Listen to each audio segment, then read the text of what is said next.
ونتوكل عليه ونعوذ بالله من شرور أنفسنا ومن سيئات أعمالنا من يهده الله فلا مضل له ومن يضلله فلا هادي له أشهد أن لا إله إلا الله وحده لا شريك له وأن محمدا عبده ورسوله لا نبي بعده صلوات الله وسلامه عليه وعلى آله وأصحابه ومن اهتدى بسنته إلى يوم الدين أما بعد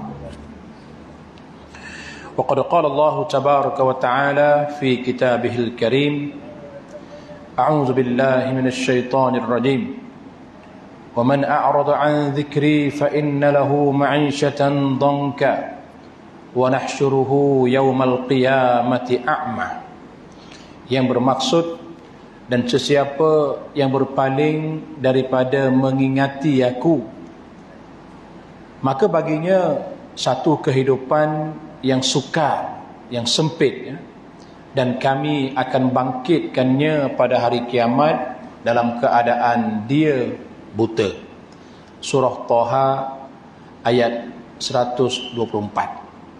Yang dimaksudkan menentang di sini menurut Ibnu Katsir, dia kata adalah menentang perintah aku, menentang perintah Allah Ta'ala. Muslimin hadirin yang dirahmati Allah sekalian, Assalamualaikum warahmatullahi wabarakatuh. Apa khabar tuan-tuan, sihat? Alhamdulillah. Pertama sekali kita merafakkan setinggi-tinggi kesyukuran kepada Allah Ta'ala atas limpahan kurnia dan nikmatnya masih diberi peluang kepada kita untuk melakukan amal ibadat, melakukan amal soleh, melakukan kerja-kerja kebaikan. Kerana ini amat penting bagi kita.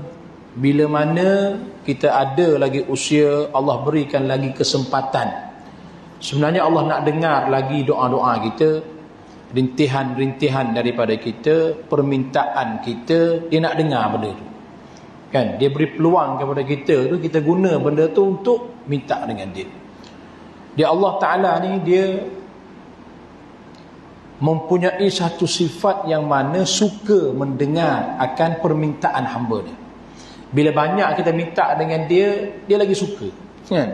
Dia berbeza dengan manusia lah. Manusia ni kalau sekali minta, mungkin dia bagi, kan? 2 kali dia bagi lagi, 3 kali pun dia bagi pelampar lah 3 kali tu. Bagi penampar, bagi pelempang.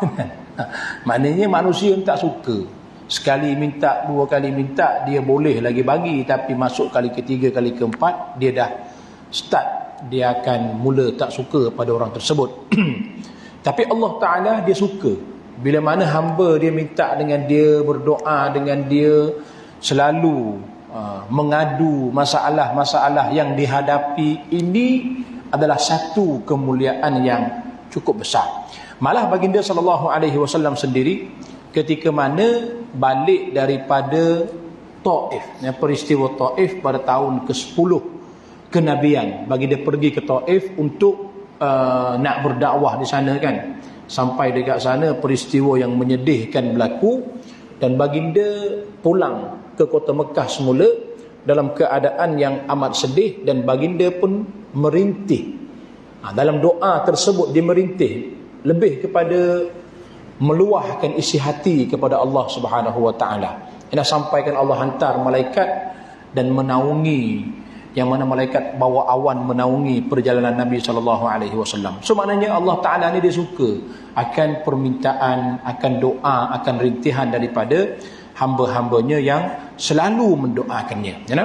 Jadi insya-Allah tuan-tuan, pada malam ini kita akan sambung perbincangan kita daripada kitab Al-Azkar, kitab Al-Azkar karangan Imam An-Nawawi, pada muka surat 45. Betul lah, 45, kan? Betul bro? Ke depan lagi. Betul lah, last kat sini ni. Muka surat 45 nombor 6, mendoakan orang yang memakai pakaian baru. Ini saya ingat last month ni kita ulaskan benda ni lah, ya. Betul dekat sini ni, kan? Mana berkaitan dengan doa-doa yang Nabi kita membaca ketika mana memakai pakaian yang baru. Maksudnya tuan-tuan, dekat sini kalau kita lihat, satu poin yang besar adalah Nabi kita ni suka pakai baru, pakaian yang baru. Pakaian yang baru Nabi kita suka pakai. Malah ada hadis yang ke depan ni, galakan dia berikan kepada sahabat. Dia suruh sahabat, suruh Umar pakai pakaian baru, dia kata. Nampak tak? Menunjukkan kita ni tidak orang kata kufur dengan nikmat, dengan rezeki yang Allah berikan. Kan harta kita ni tuan-tuan, ada 3 je harta kita ni. Satunya yang kita makan, menjadi tenaga, sebahagiannya menjadi najis sebagainya kan. Satu. Yang kedua, yang kita pakai sehingga lusuh. Tuan-tuan beli baju baru, pakai sampailah buruk. Beli kereta baru, beli motor baru, beli handphone, beli apa-apa kan yang mahal-mahal tu, kita bagi reward dekat diri kita sampailah lusuh, rosak benda tu. Yang ketiga, yang mana kita infak fi sabilillah, berwakaf, bersedekah, yang ini yang akan kekal. Adapun yang lain-lainnya dalam bank tu macam mana tu ustaz tu, itu belum tentu hak kita. Walaupun kad bank kita yang pegang kan, kita tahu nombor PIN ni, selagi mana kita tak ambil manfaat tadi dengan 3 benda ni, belum lagi hak kita. Kerana bila sahaja kita meninggal dunia, duit yang ada dalam bank tadi belum tentu dimanfaatkan kepada kita. Kalau anak-anak ni dia manfaatkan untuk ayah misalnya, dia pun ambillah sebahagian harta ayah ni, dia pun infak dulu kan, dia infak. Alhamdulillah kalau begitu. Tapi kalau anak-anak ni dah terus kira hutang ayah, ada hutang lagi tak, bayar hutang ayah, settlekan hutang ayah, terus faraid, habis, selesai kan, duit tu dapat ke anak-anak. So kita yang kita usahakan apa dia tak dapat. That's why Nabi kita suruh apa yang kita ada, harta benda yang Allah berikan kepada kita, nak simpan boleh simpan tuan-tuan, bukan tak boleh simpan. Kita pun kena ada perancangan kan. Maksud saya adalah agak-agak benda tersebut. Agak-agak kita boleh pakai selagi mana nak pakai, nak makan silakan. Kan? Boleh buat benda tu. Jangan nak makan pun kedekut kan, simpan dia.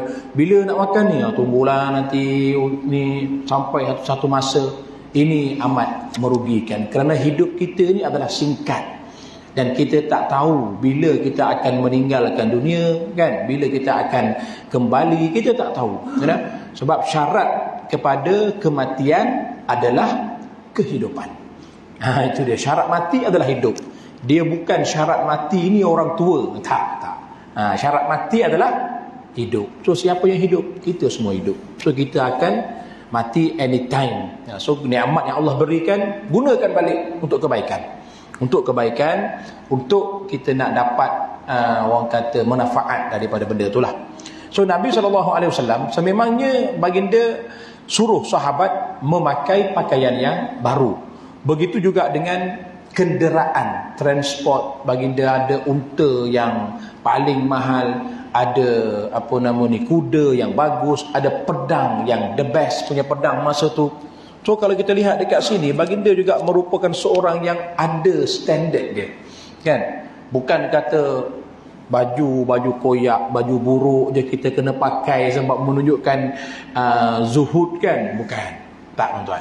Ada sahabat pernah tanya Nabi, bagaimana dengan orang berpakaian kasutnya kilat, bagaimana orang berpakaian baru, pakaian yang kemas, adakah itu takabur? Nabi kata tak. Takabur. Takabur ni apa dia? Batarul haqqi wa ghamtun nas. Pertama sekali dia menolak kebenaran. Dia tak boleh terima kebenaran ini. Orang dah terang-terang dah jelas ini salah, ini tak boleh terima. Dia sombong. Satu. Yang kedua, wa ghamtun nas, dia memandang rendah pada manusia.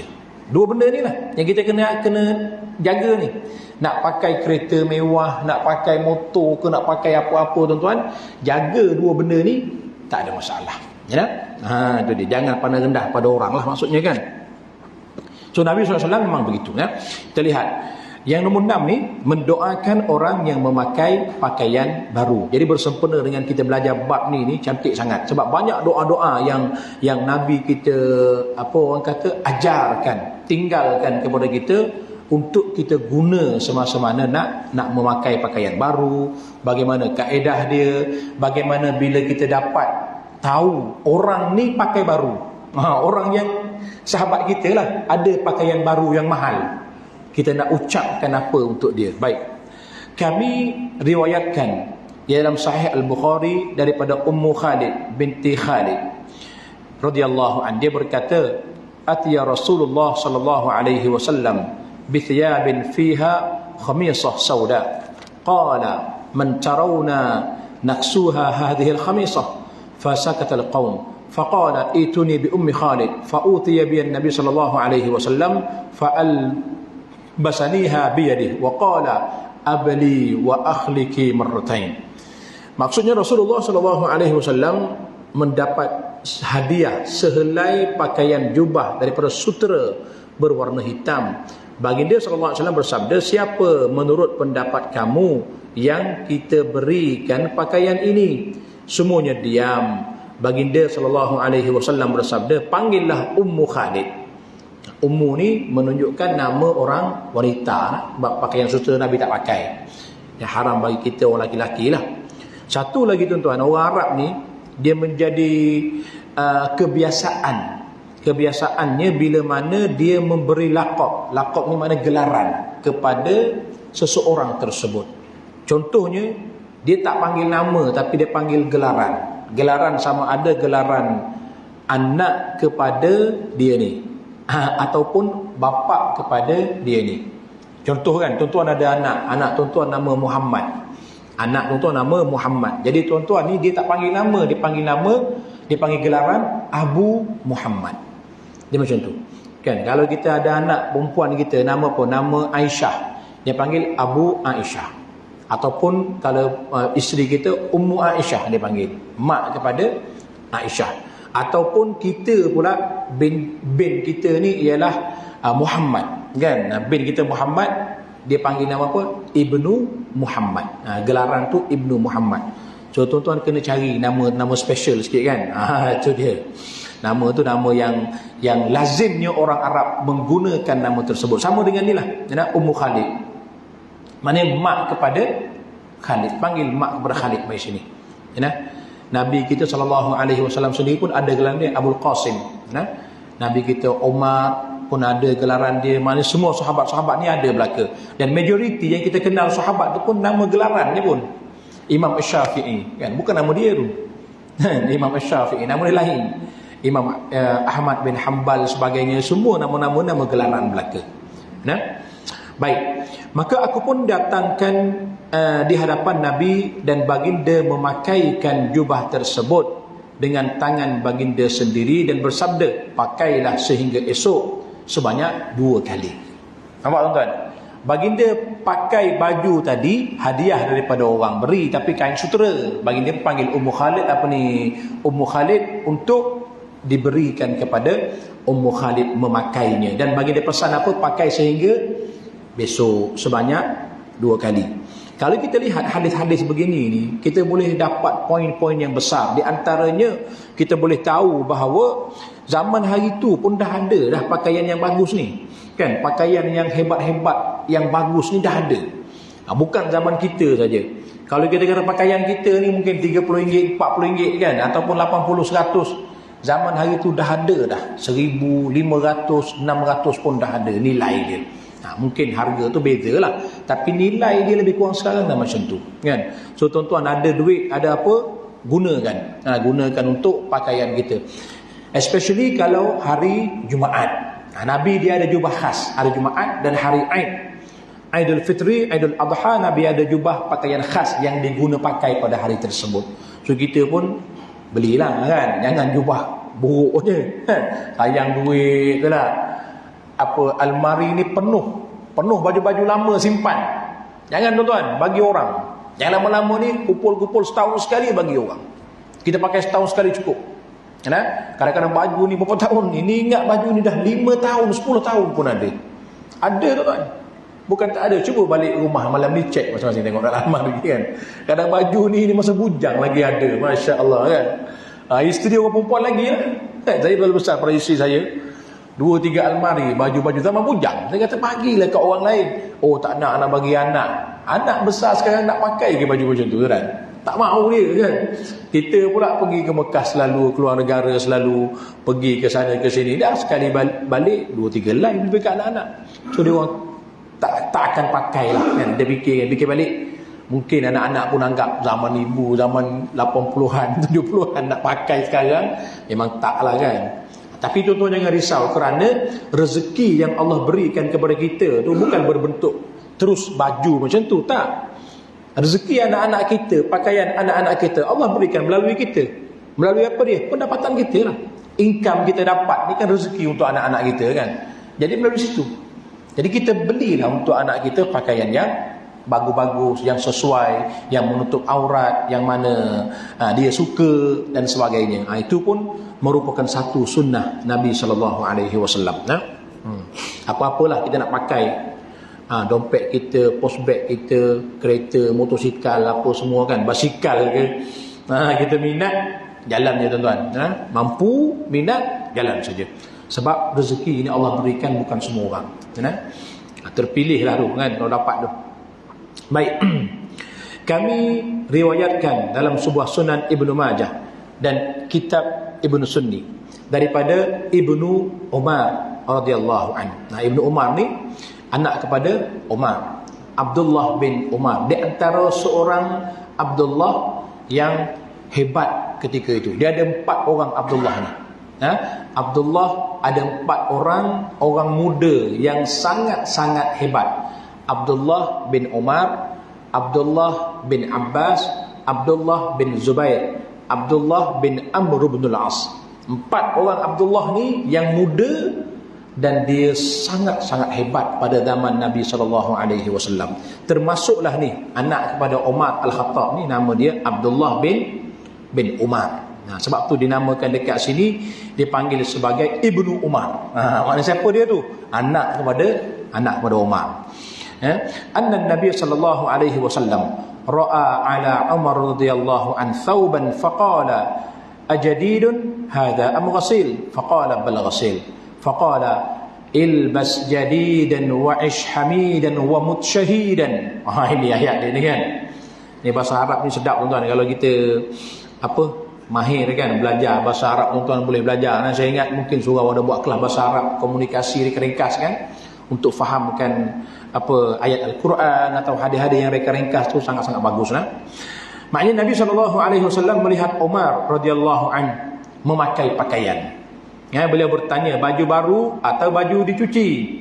Mungkin pakaian tu Nabi tak pernah tengok sebelum tu. Nampak tuan? That's why Nabi tanya.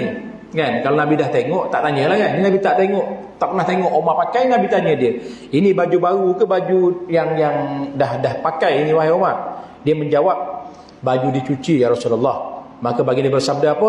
Pakailah pakaian yang baru. Nampak? Hiduplah dengan mulia. Wa ish hamidan, hidup dengan mulia, dan matilah sebagai dalam keadaan syahid. Nampak tuan? Galakan kepada pakaian baru ni. Pakai pakaian baru wahai Umar.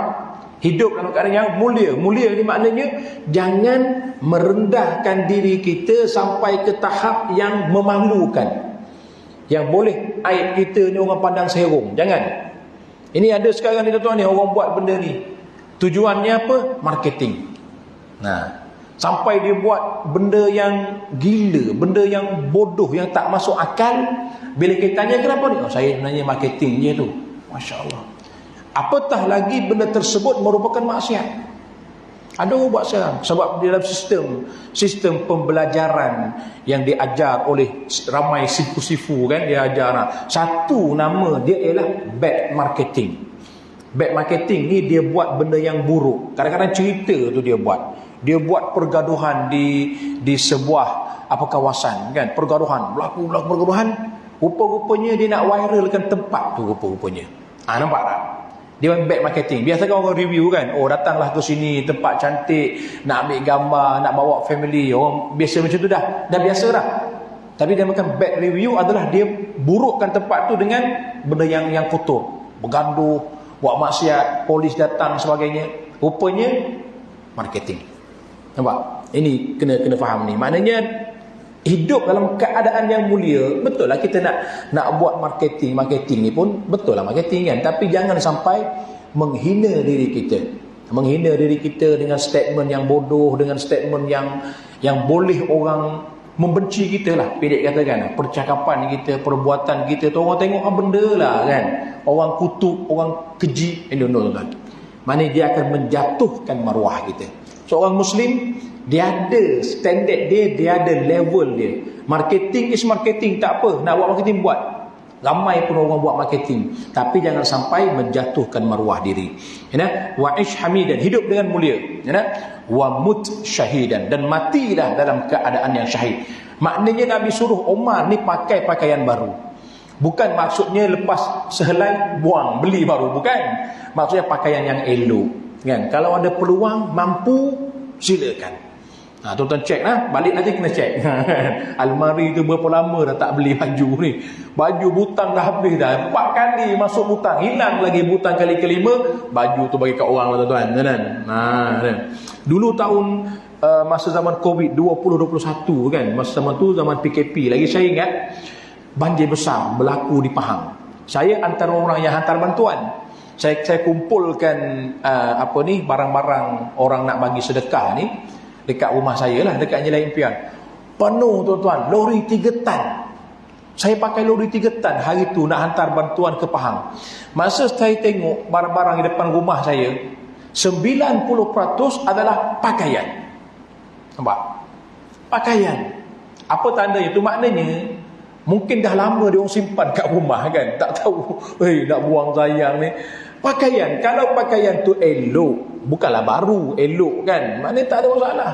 Ini pakaian dah lebih kurang kain lap kaki dah. Sampai dekat Pahang, dekat Benter tu, saya jumpa dengan dia punya YB, masa tu nama Datuk apa saya lupa lah. Dia kata, Ustaz cukuplah pakaian, dia tak nak lagi pakaian. Sebab kami terpaksa upah alam flora datang kutip berlori-lori pakaian yang dibuang. Nampak? So pakaian kita ni maksudnya kita dah pakai setahun ataupun setengah tahun, lipat dalam keadaan yang masih lagi elok, bagi kat orang. Orang nak pakai pun tak malu kan. Maknanya begitu.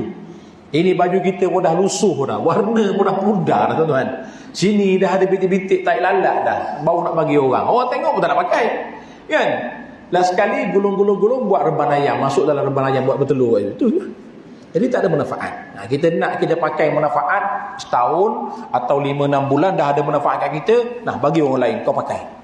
Mungkin 6 bulan bagi kita tu kita rasa dah lama dah, tapi bagi orang yang dapat tu, baju baru lagi, terima kasih haji, alhamdulillah kan. Dia pun dia pakai baju tu buat ibadat. So kita juga yang dapat kelebihan.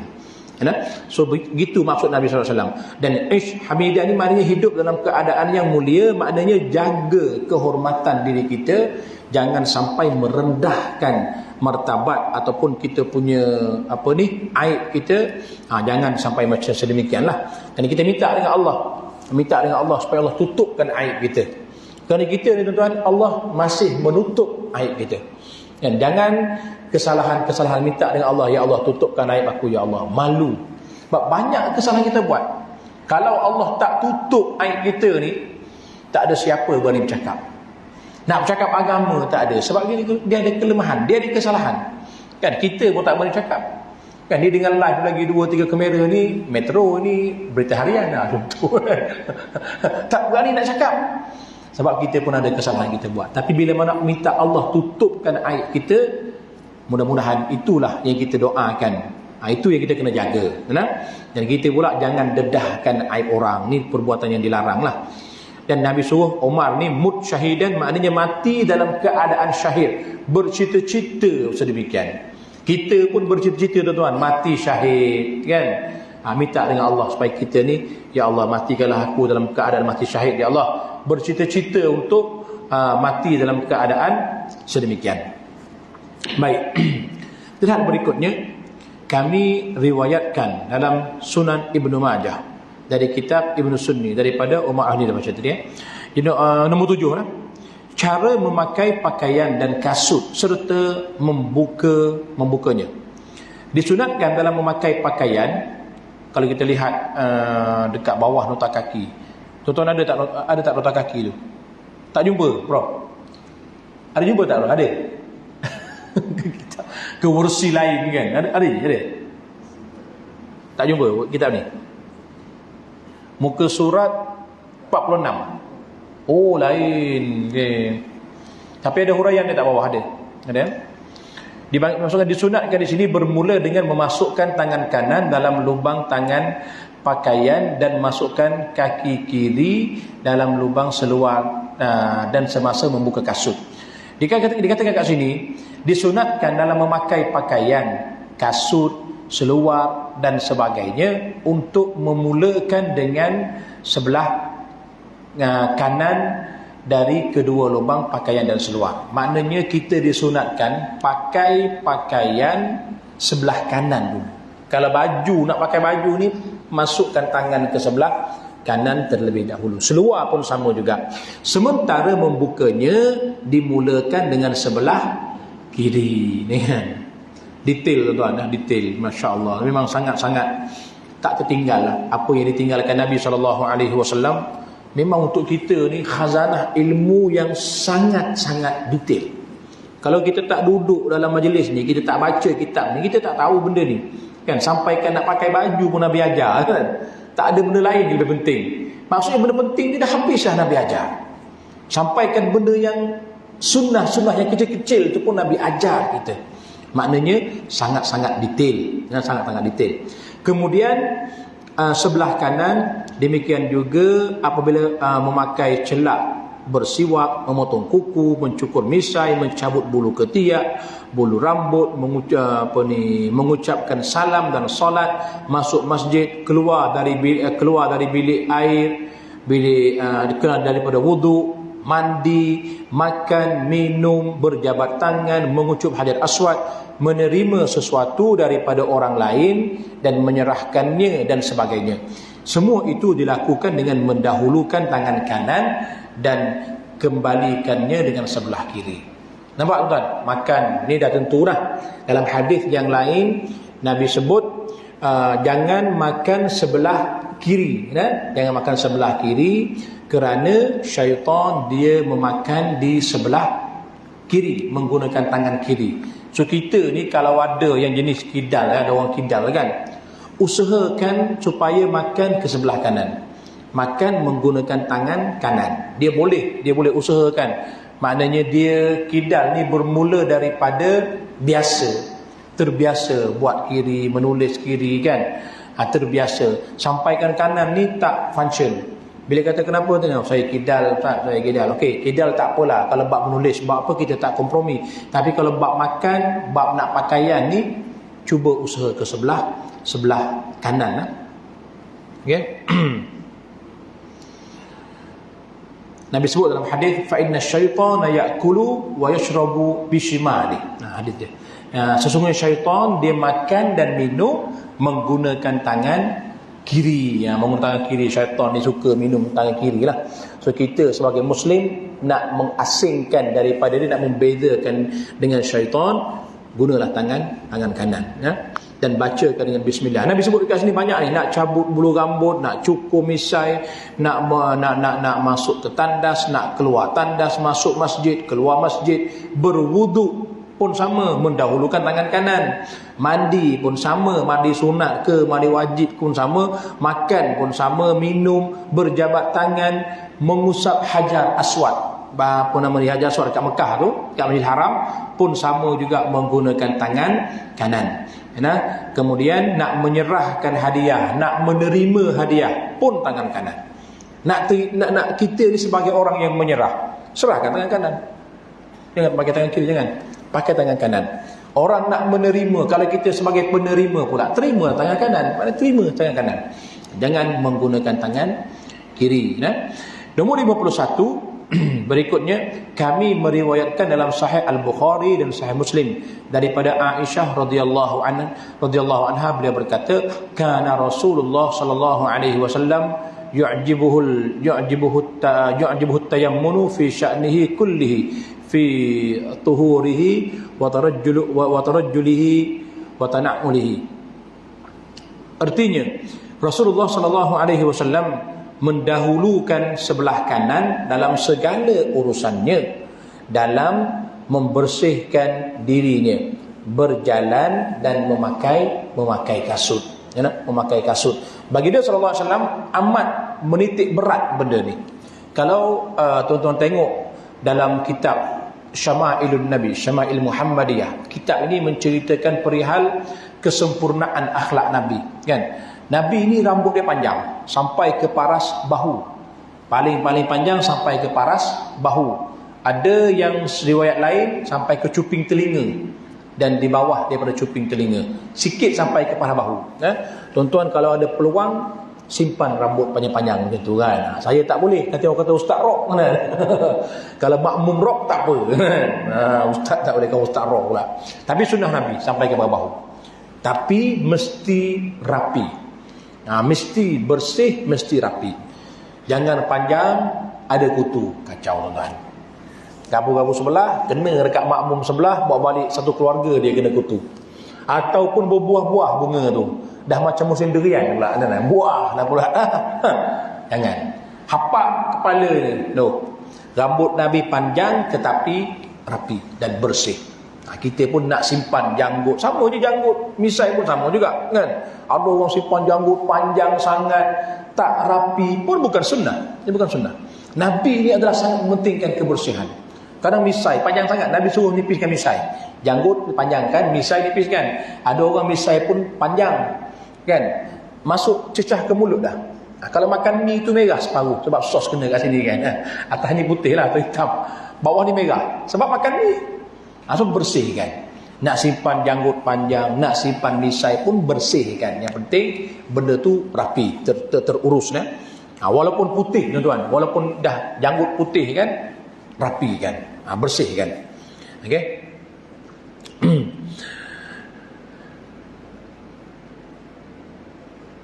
Maknanya Nabi SAW pun dia menggunakan tangan kanan dalam segala urusan. Kata Aisyah radhiyallahu anha, termasuk dalam urusan membersihkan diri. Nak mandi apa? Nak mandi sunat, Nabi dahulukan tangan kanan. Nak mandi wajib pun sama. Tapi kalau nak bersihkan najis, dia menggunakan tangan yang kiri. Yang menggunakan tangan kiri untuk membersihkan najis setelah selesai membuangnya, menggunakan tangan kiri lah. Dan memakai kasut. Kasut juga bagi dia pakai sebelah kanan. Kami meriwayatkan dalam Sunan Abu Daud dan selainnya dengan sanad yang sahih daripada Aisyah radhiyallahu anha, dia berkata, kanat yadu Rasulullah sallallahu alaihi wasallam al-yumna li tuhurihi wa ta'amihi wa kanatil yusra li khalaihi wa ma kana min azan. Artinya tangan sebelah kanan Rasulullah sallallahu alaihi wasallam untuk membersihkan diri dan makan.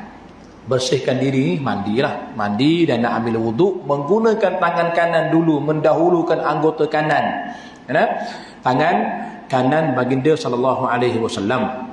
Sementara tangan kiri baginda untuk bilik kecil, maknanya toilet lah, untuk toilet, untuk benda-benda yang kotor dan juga benda-benda yang nak membersihkan kotoran dan sebagainya, baginda menggunakan tangan kiri.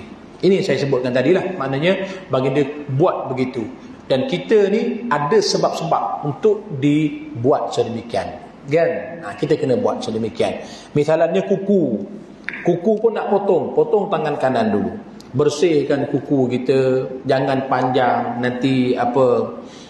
Dia tidak mengikut sunnah lah, tidak mengikuti sunnah Nabi sallallahu alaihi wasallam. Nabi ni rapi. Setiap urusan dalam tubuh badan dia ni, dia sangat-sangat rapi. Bila dia dipanggil oleh orang, dia akan berpaling dengan dada-dadanya sekali. Dia tak paling muka saja. Apatah lagi dia jeling mata, tak. Bila dipanggil, dia akan berpaling dengan dada dia sekali. Ini bagi dia sallallahu alaihi wasallam. Dan bila dia berjalan dengan cepat dan tegap. Setiap langkah yang dilalui oleh baginda, kan, pakai selipar, pakai kasut sebelah kanan dulu, dan dia berjalan dengan tegap, dengan orang kata apa nak cakap, macam confident. Seakan-akan turun daripada curam bukit. Tapak dia pijak tu kuat dan tahu ke mana arah tujunya. Dia macam kita ni banyak yang tak tahu arah tuju. Nak pergi mana? Bosan lah hari ni, jom pergi Maidin. Nak beli apa? Tak tahu nak beli apa lagi, berjalan. Pegang handphone, itu langgar dengan tiang. Ramai tu, langgar dengan tiang kan? Sebab tak tahu nak pergi mana.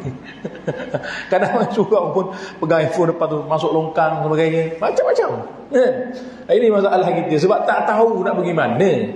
Nak pergi mana? Pergi IOI lah, jalan kat sana berjalan, merata, langgar orang nak cepat pun tak boleh kan, sebab itu main pun tak ada tujuan.